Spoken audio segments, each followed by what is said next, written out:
Es un gusto encontrarnos el día de hoy en este lugar que es el río Mayomo, el río Mayo. La experiencia de poder compartir con ustedes desde Camoa, el primer lugar que fue misión en el estado de Sonora. Para nosotros es una oportunidad muy hermosa porque hacemos posible que ustedes puedan también conocer este lugar. Lo que nosotros estamos contemplando hoy en día nos va a hacer recordar aquel preciso momento donde el primer gran misionero de Sonora, Pedro Méndez Sierra, siervo jesuita de la Compañía de Jesús, llegó junto con el capitán Diego Martínez de Urdaide, alcalde mayor de este lugar fronterizo de la Nueva España, para tener el encuentro con las comunidades del Mayo. En el año 1602 habían solicitado los mayos misión para su región. Sin embargo, es hasta 1614 donde se da el primer encuentro. ¿Dónde fue ese encuentro? Fue precisamente aquí.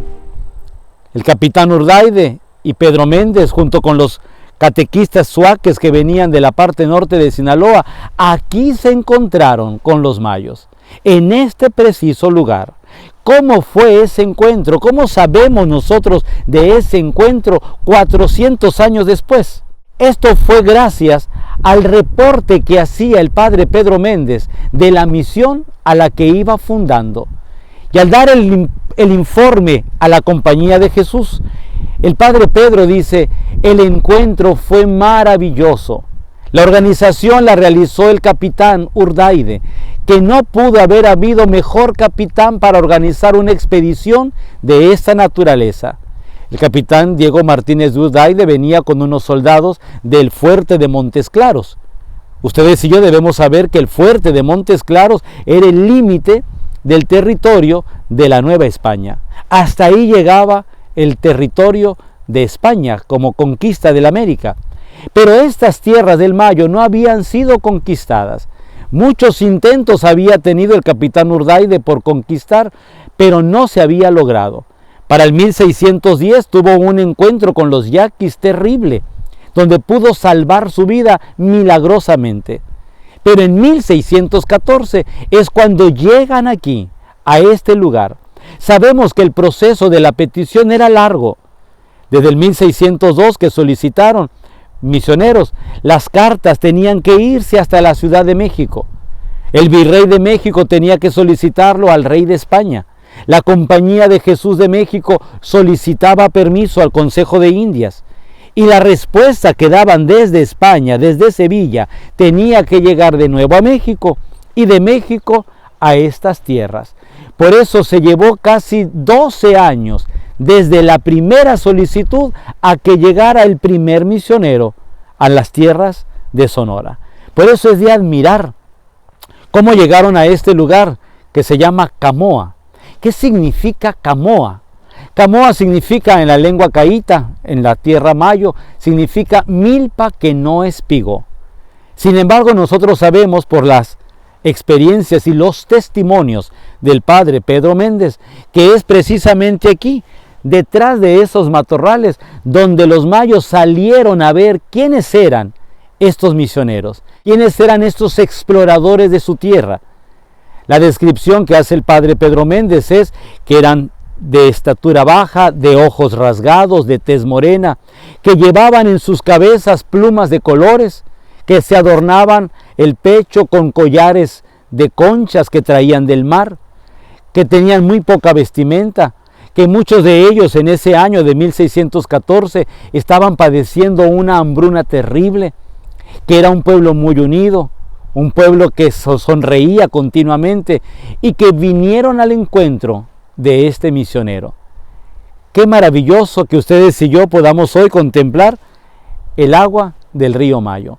El padre Pedro Méndez va a decir que en el primer encuentro con este río, él dijo: a partir de hoy este río será llamado Río de la Santísima Trinidad. Por eso la región del Mayo tiene una devoción tan grande a la Santísima Trinidad, que parte desde Camoa y termina hasta la última parte del río Mayo.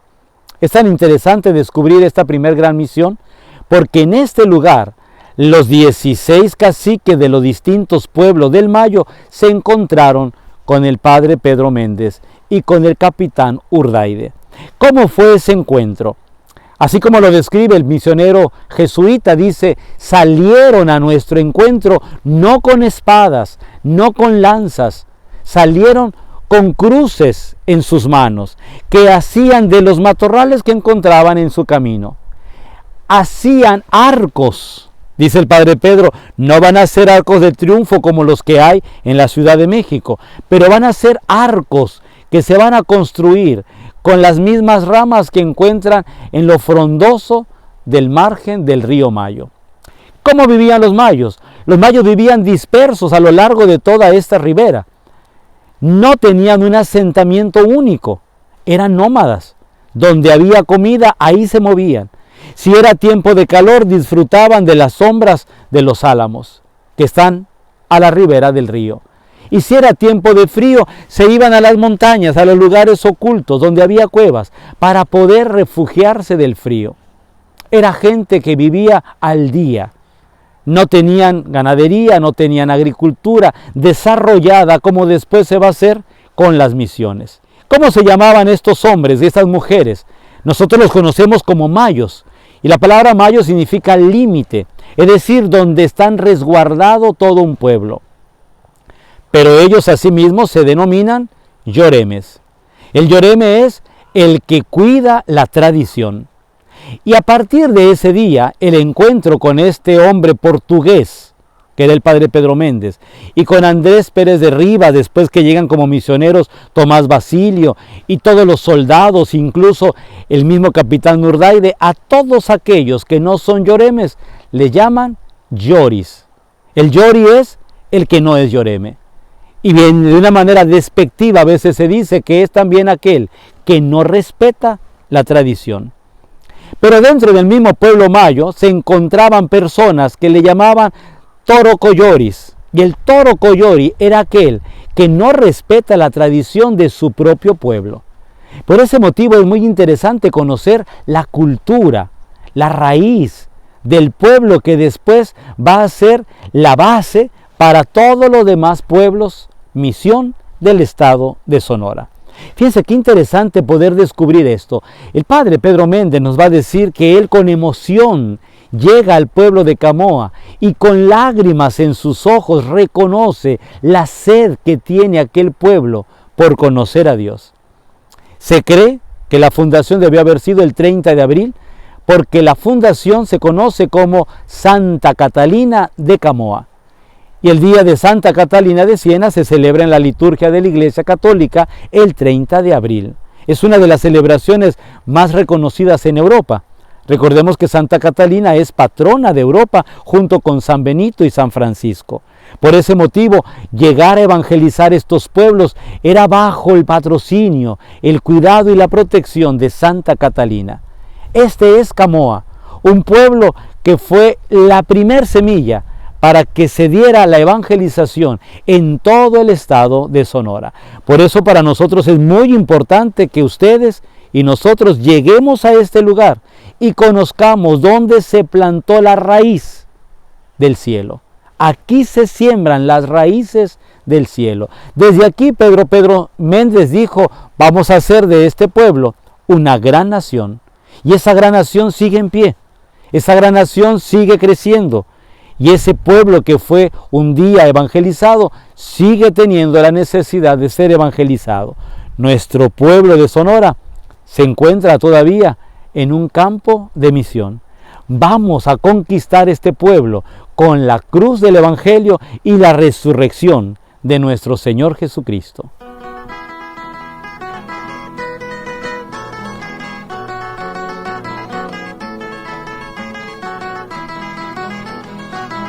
¿Cuáles fueron los obstáculos con los que se topó el padre Pedro Méndez en este pueblo de Camoa?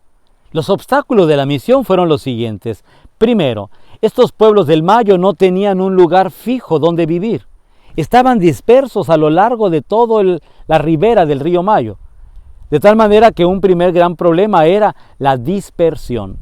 ¿Qué hizo el capitán Urdaide y qué hicieron los soldados? Iban por todas las rancherías invocando a la gente, convocándola para que pudieran llegar a Camoa. Y aquí se hizo el primer censo de estas tierras. ¿Cómo se hacía el censo? Los soldados iban poniendo en orden y ponían una fila de hombres, una fila de mujeres, otra fila de jovencitos y jovencitas y otra fila de niños, de manera que podían contarlos a todos y a cada uno de ellos.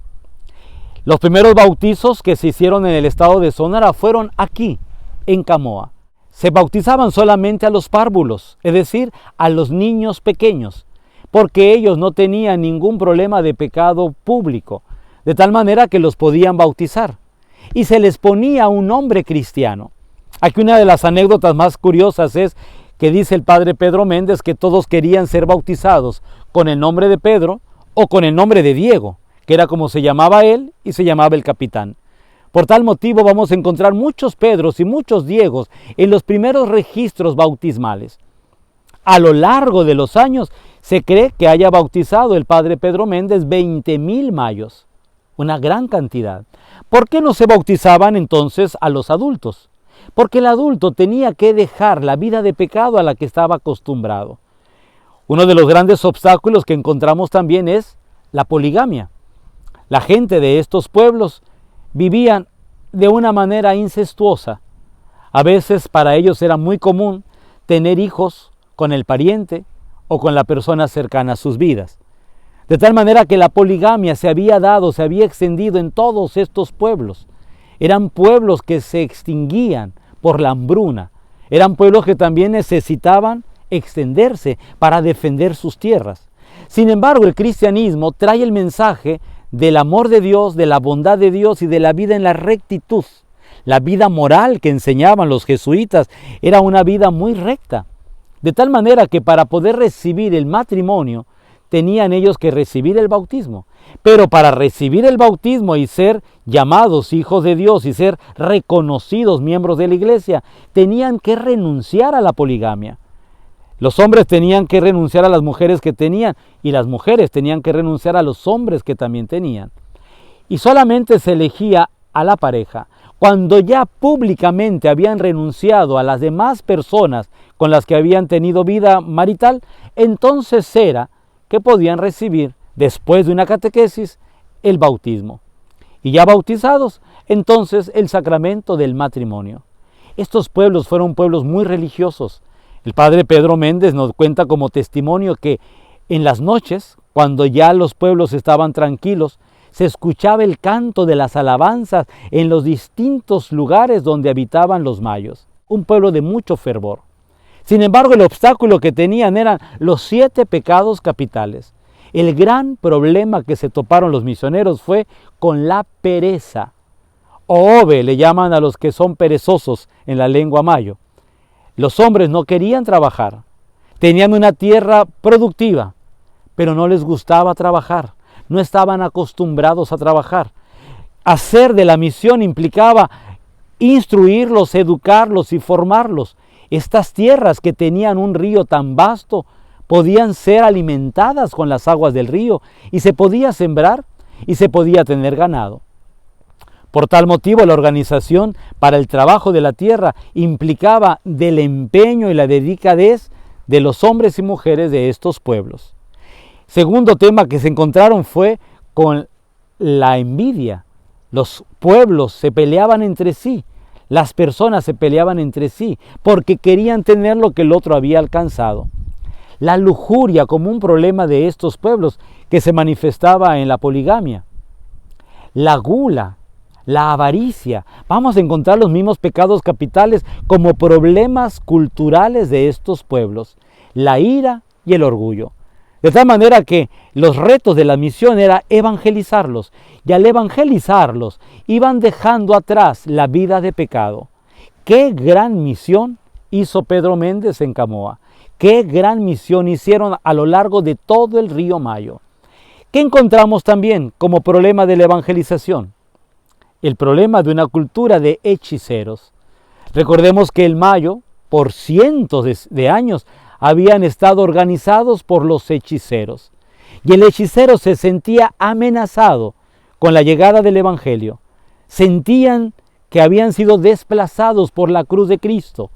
Y entonces los mismos hechiceros le decían a las personas que los misioneros iban a dar muerte a sus niños. Les cuento una experiencia.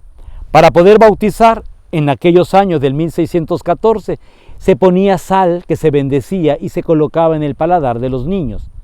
Ese gesto, los hechiceros decían que era la manera como ellos mataban a las criaturas. Por tal motivo, las mujeres agarraban a sus hijos, salían corriendo para salvar la vida de sus hijos de manos del misionero. ¿Cuánto les costó a los misioneros poderles demostrar que no era una muerte física la del bautismo? El bautismo es una enseñanza de morir al pecado para nacer a una vida nueva. Estos pueblos se estaban encontrando ahora con el nacimiento a una vida nueva, una nueva educación, nuevas festividades, nueva cultura, nueva vida con la agricultura, con la ganadería, de manera que los retos que tenían se iban superando gracias al Evangelio que llegaba a sus vidas. ¿Qué encontramos también? Encontramos la hambruna. Se cuenta que el día que llegó Pedro Méndez a este lugar de Camoa, junto con el capitán Urdaide, traían semilla de la parte de los pueblos tehuecos, del río Suaque, del río Fuerte, y que traían para alimentar a estos pueblos. Sin embargo, en una parte del camino se encontraron con gente del indio Sisibutari, que vivían en la parte Pima, y la mitad de la semilla y la mitad del ganado fueron totalmente divididos para compartirlos con los pueblos de la sierra.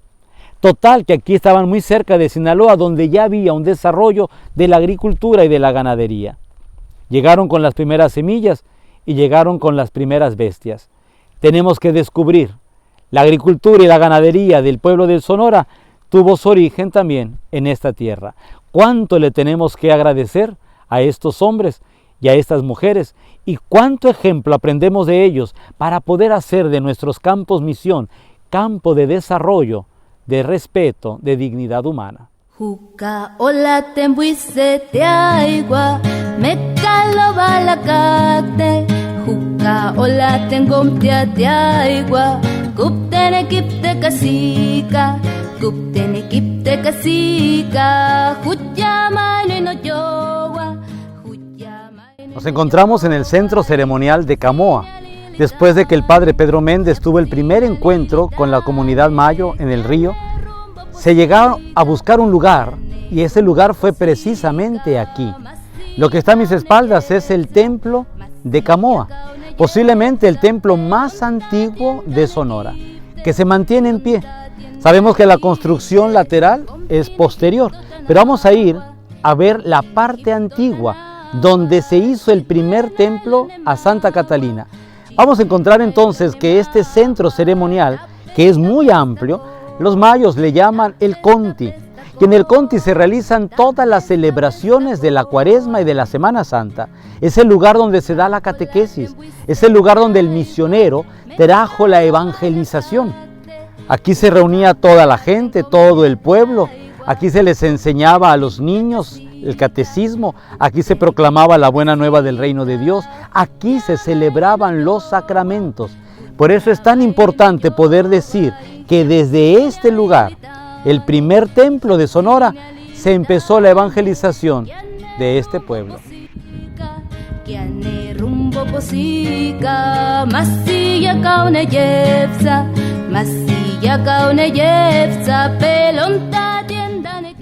Podemos decir nosotros que este fue el primer templo que existió en Sonora.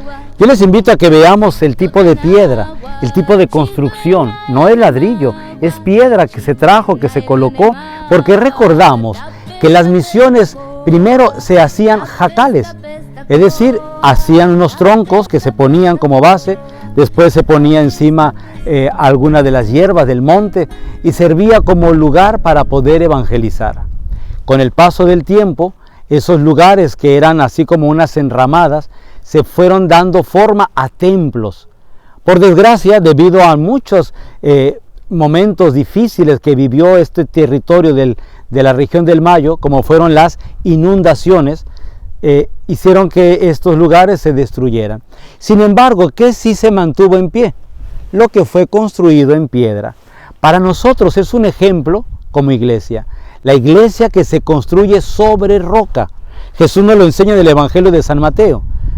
Lo que se construye sobre arena, viene el agua y se lo lleva. Vienen las tormentas y la destruyen. Pero lo que se construye sobre piedra, vienen las tormentas y se mantienen en pie.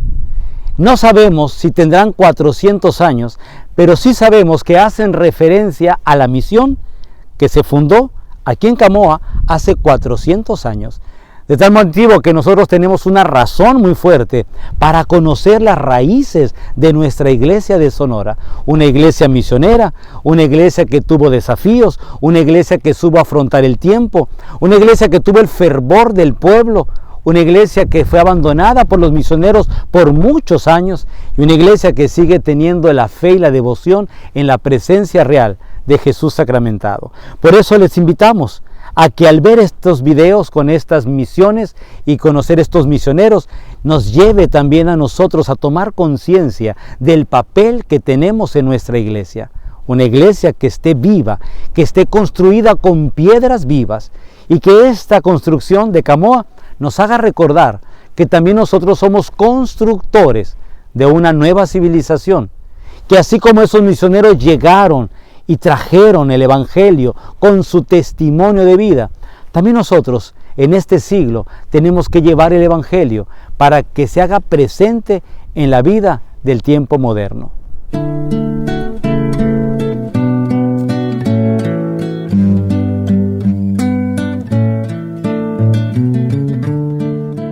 Estamos en la parte lateral del templo de Camoa. Ya hemos visto que esta es una construcción muy antigua. Lo más seguro era que este era precisamente el lugar donde habitaban los misioneros. El primero que llegó fue el padre Pedro Méndez, pero después de él, desde el 1614 hasta el 1767, que fue la expulsión de los padres jesuitas de todo el continente de América, sabemos que este debió haber sido el lugar donde ellos habitaban. Habitaban 2, 3 o 4 misioneros que hacían la evangelización. Por ejemplo, Camoa era el pueblo cabecera. Pero a un día de camino tenían el siguiente pueblo de misión. Aquí en el Mayo el segundo pueblo fue Tesia, de forma que evangelizaban la cabecera que era Camoa y cuando el pueblo ya estaba evangelizado, entonces con algunos catequistas se iba a evangelizar el pueblo siguiente que llamaban pueblo de visita, porque era así, solamente un lugar para evangelizar, visitar y regresarse a la cabecera. Desde Camoa, lo más seguro que se pudieron haber proyectado en las misiones de Conicarit, que se encuentran más hacia el camino de la sierra, hacia la parte de Álamos, y desde aquí posiblemente se pudo haber proyectado también la misión del Quiriego, que queda a un lado camino hacia Hornos, donde va a encontrarse el padre Andrés Pérez de Rivas y Tomás Basilio con el pueblo de los Yaquis. Por tal forma podemos decir que Camoa llegó a ser un centro misional muy importante. Ya después, con el paso del tiempo, las otras misiones se van a desarrollar, pero teniendo en cuenta siempre que aquí fue el primer lugar de asentamiento misional del 1614.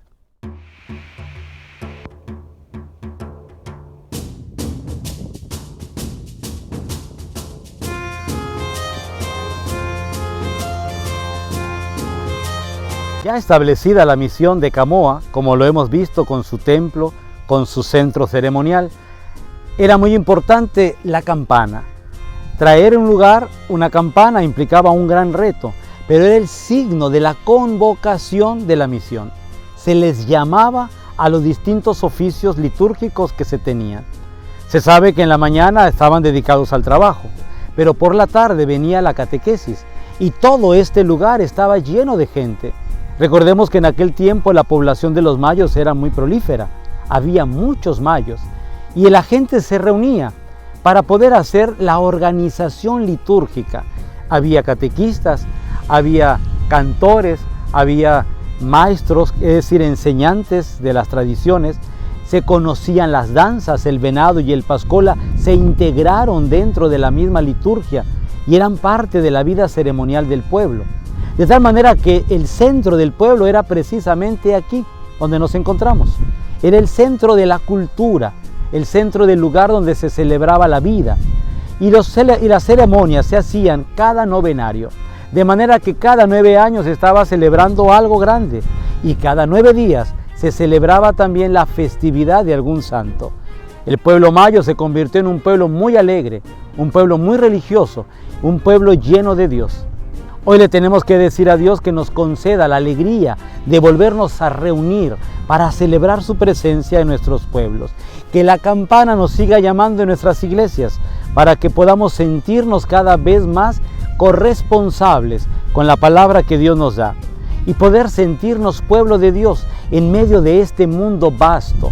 Pedir al Señor que su presencia en la iglesia siga viva y que su evangelio siga dando muchos frutos en el mundo.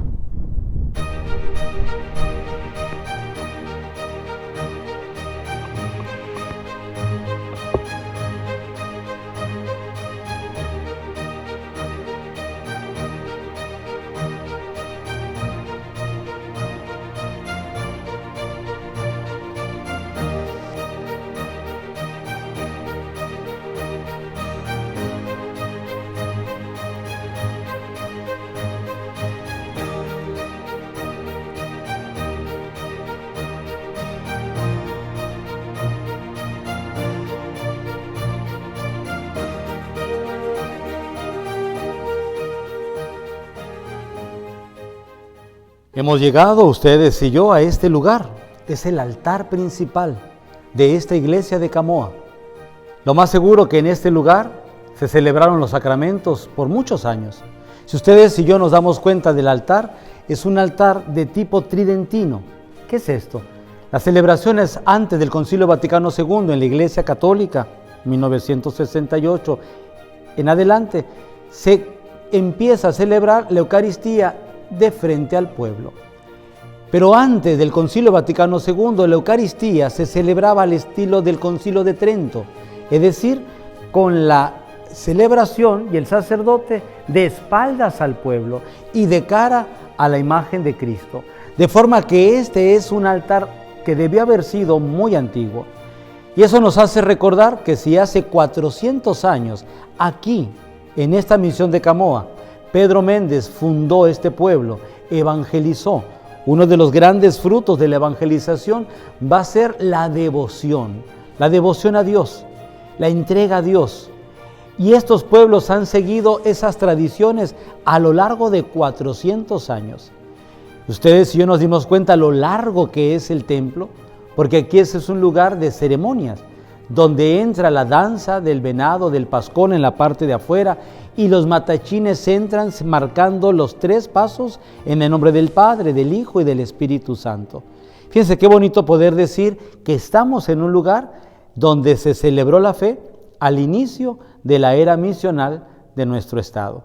Hoy tenemos que agradecer a Dios porque lo más seguro que la primera Eucaristía que se celebró en México fue en la ciudad de Victoria, en Tabasco, y la primera Eucaristía que se celebró en Sonora fue en Camoa.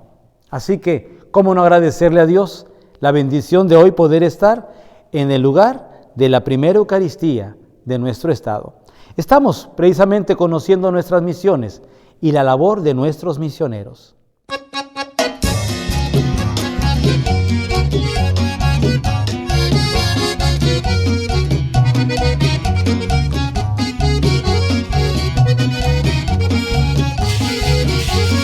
Vamos a cantar del pueblo mayo, vamos a escuchar del pueblo mayo. Tócale pastola, canta el venado en la lengua mayo. Tócale pastola, canta el venado en la lengua mayo. ¿Quién es el que baila? Pascol es el que baila. ¿Quién es el que danza? El venado es el que danza. ¿Qué instrumentos tocan? Un violín, una flauta y el arpa, un tambor, una hueja en el agua.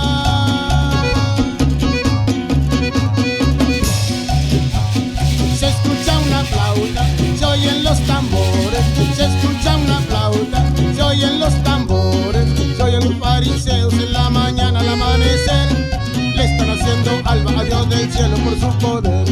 Se oyen los fariseos en la mañana al amanecer, le están haciendo alba a Dios del cielo por su poder. Tocan y bailan con alegría, tocan y bailan con alegría, para cumplir su mandato. trae su promesa en 40